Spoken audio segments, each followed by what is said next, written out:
Bonjour Véronique. Salut André. Il y a plusieurs activités qui sont à venir pour le collectif alimentaire ici à Passaveliac. Oui, il y en a plusieurs. On continue de faire les cuisines solidaires à chaque vendredi et les cuisines collectives, différents groupes au courant du mois. Puis on a aussi à chaque mois un atelier sur le pain. Cette session-ci, on fait sur les pains du monde. Puis on a une fois par mois également les cuisines parents-enfants. Puis une soupe communautaire le dernier mercredi de chaque mois également. Puis là, la prochaine activité qui s'en vient, c'est quoi? Ça va être une soupe communautaire qui va être mercredi qui s'en vient, de 11h30 à 1h. Puis tout le monde est le bienvenu sans inscription. Puis vous pouvez venir partager. Il y a toujours 2 choix de soupe, une végétarienne puis une soupe du chef.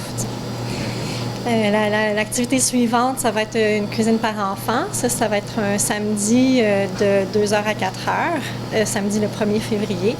Puis on va faire des boulettes aux lentilles puis des boules d'énergie également. Le premier atelier de pain qu'on va faire, ça va être des pains qui s'appellent des koulouri. C'est un pain grec. Ils ont leur pendant turc, ça s'appelle aussi des simit. C'est comme une espèce de bagel très mince tortillé.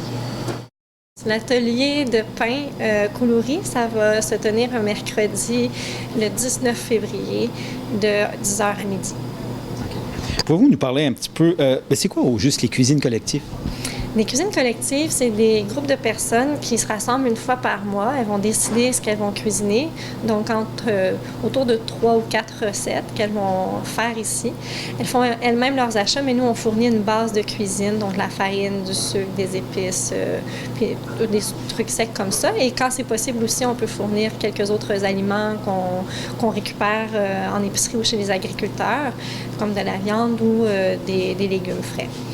Ces personnes-là donc viennent cuisiner ici. Après ça, se séparent qu'est-ce qu'elles ont cuisiné, les mets équitablement, puis repartent avec ça à la maison. OK. Puis c'est quoi la différence entre les cuisines collectives puis les solidaires? Une cuisine collective, c'est toujours les mêmes personnes qui font partie d'un groupe stable et décident soit un mois d'avance ou quelques semaines d'avance qu'elles vont cuisiner ici pour faire leurs achats. Et le cuisine solidaire, c'est des groupes qui varient, donc il faut s'inscrire, mais tu te présentes le matin ici à 9h, puis on voit ce qu'on a reçu comme aliment et on décide sur le champ quelle recette on va faire ensemble. Mais c'est la même chose, ils vont repartir avec les repas qu'ils auront cuisinés, tout le monde ensemble. Puis idéalement, c'est de s'inscrire d'avance. Oui, en fait, c'est essentiel parce que nous, on va dégeler de la viande en fonction du nombre d'inscriptions pour cette cuisine-là. C'est important de s'inscrire si on veut réserver sa place parce que c'est un maximum de 6 personnes pour la cuisine. Donc, autant pour la viande qu'on va dégeler que pour pouvoir permettre à tout le monde de s'inscrire, il faut le faire d'avance. Les cuisines solidaires, c'est à chaque vendredi, sauf exception. Puis les cuisines collectives, c'est généralement de septembre jusqu'à mai. Puis les groupes se rencontrent une fois par mois au courant de ces mois-là. Là, les gens qui veulent vous suivre et qui veulent suivre vos activités, ils vous suivent comment?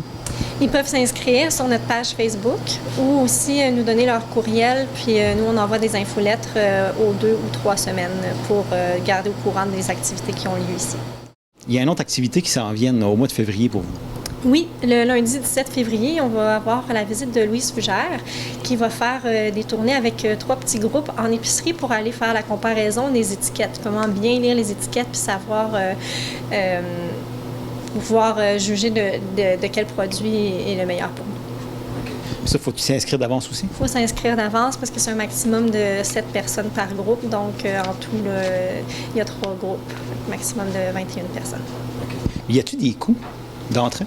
Non, il n'y a pas de coût. C'est sûr que les dons sont toujours les bienvenus, mais les activités sont de façon générale gratuites, mais avec inscription.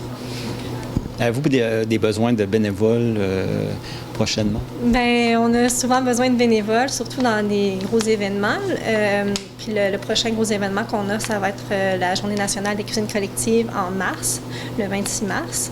Mais sinon, à chaque soupe communautaire, on peut aussi avoir des personnes qui viennent nous aider pour transformer les légumes pour faire une bonne soupe. Puis pour d'autres menus. Les personnes qui veulent s'investir comme bénévoles, sont-ils mieux de passer directement ici? Sont-ils mieux de t'appeler directement à toi? Ils peuvent communiquer avec nous, avec moi ou un autre membre de l'équipe, puis on remplit une fiche avec eux de ce qu'ils préfèrent faire comme bénévolat, parce qu'on a plusieurs types de bénévolat possibles. Puis donc, avec leurs préférences, on va pouvoir les diriger vers la bonne personne de l'équipe pour aider. Tout le monde est vraiment le bienvenu ici, là, même si c'est juste pour une visite, voir comment ça se passe, puis quel service on a. Venez cogner à notre porte, puis tout le monde est le bienvenu.